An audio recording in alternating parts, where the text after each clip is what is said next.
Well, good Friday morning, everyone, and welcome to another little reading of Homemade Magic. Today we're on chapter 16. It's a very short one, but that's okay because we're really busy trying to find a new house. After a while, we've only got 60 days here, uh, and we don't know quite where we're going yet, but we'll find someplace. But enjoy the background here while you can, because like everything else in the cosmos, it doesn't last forever. Chapter 16. Ironically, it's called Do I Have to Get a Job? The epigram is a quote from myself from Magick of Aleister Crowley. The first task of the magician is to master his or her immediate environment. On the mundane plane, this means the ability to provide materially for yourself and your family, if that is your situation, in such a manner as to allow you to pursue your spiritual disciplines. This is no mean task, and I doff my magical cap to anyone who can achieve such a lifestyle.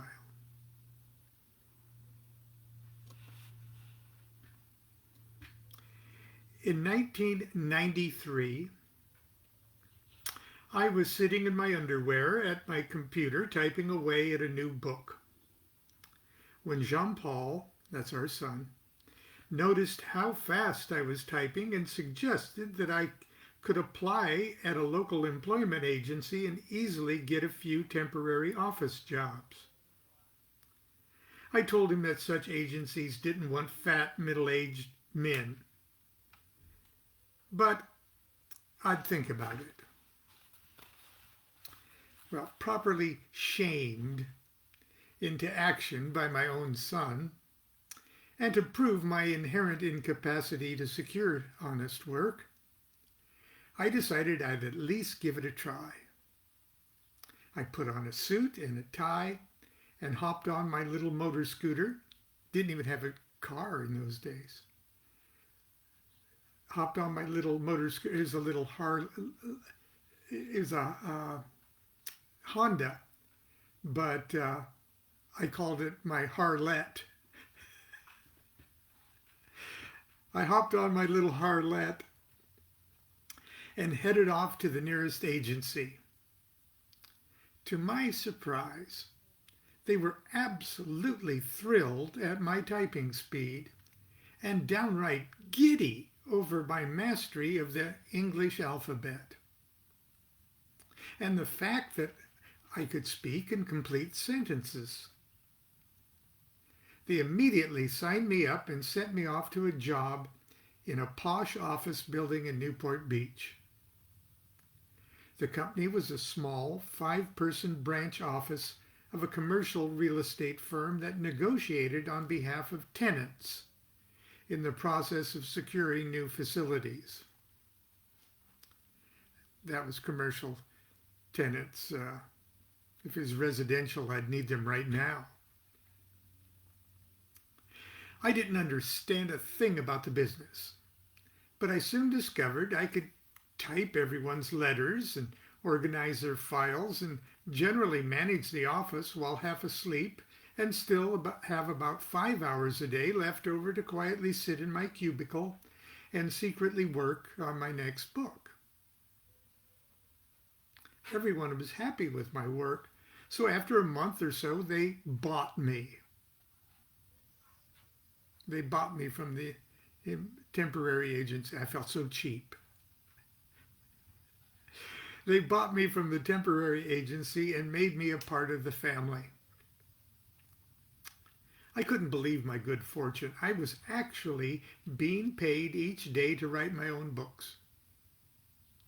The company was doing well also, so good, in fact, that we were soon acquired by a much larger and more celebrated commercial real estate company. I feared I wouldn't be able to keep up the charade for long under the scrutiny of new management. But before I could find out, the new company was acquired by an even larger, more celebrated global real estate institution. And I and my 5 old bosses moved to a gleaming new building overlooking the Newport Beach Back Bay. As luck would have it, the new organization was so big that nobody knew exactly who I was or what exactly I did there. I still typed up a few letters and did some filing for my pals from the old company, but for the most part, I became quite invisible. I had no supervisor and no supervision. Every day for 9 years, I arrived to work, dressed smartly in the obligatory white shirt and tie. Every day for the next 9 years, I expected to be unmasked as an imposter and fired. As a matter of fact, every day when I went off to work, I told Constance, well, today they're going to find out. They're going to catch me today. They're going to find out. They're going to ask me what I do here. So every day I expected to be unmasked as an imposter and fired. I wrote 6 books in those 9 years at work. And if you're curious, I wrote The Magick of Thelema, Tarot of Ceremonial Magic, My Life with the Spirits, Angels, Demons, and Gods of the New Millennium, Accidental Christ, and Understanding Aleister Crowley's Thoth Tarot.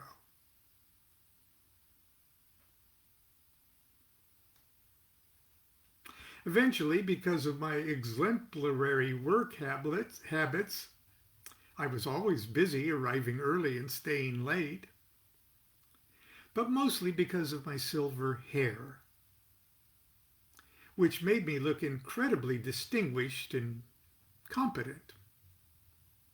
I was asked by the director of the accounting department, who regularly had me read her tarot cards, if I could make time in my busy day to help handle the firm's checks and bank wire transfers, along with the necessary documentation. This was an international company, so there was wire transfers coming from all over the world, from Dubai and Hong Kong and things like that. I couldn't embezzle anything or do anything like that, but I could really screw something up if I wasn't careful. This was finally starting to look like a real job, and indeed, my last couple years with the firm actually gave me the opportunity to do some honest work and assuage a bit of my guilt. I confess, however, that I was somewhat relieved when the company ultimately merged with the largest firm of its kind in the world, and I saw my opportunity to take, as it were, early retirement. In 2003, I put on my modest parachute and stepped out of the corporate airplane and plunged into the next phase of my life as a full-time Lon. Since 2003, I've been home all day long. And as much as we love each other, Constance and I have discovered that we can occasionally get on each other's nerves. One morning she woke up and said, "Let's play monastery." And I said, "Yes, let's do." And that's where we'll leave it today. Chapter 17 is tomorrow, Homemade Monastery. Until then, please wish us good luck in securing a nice little house with a garden right in the area that we can tolerate. And be good to each other. And be good to yourself. Do what thou wilt shall be the whole of the law. Love is the law. Love under will.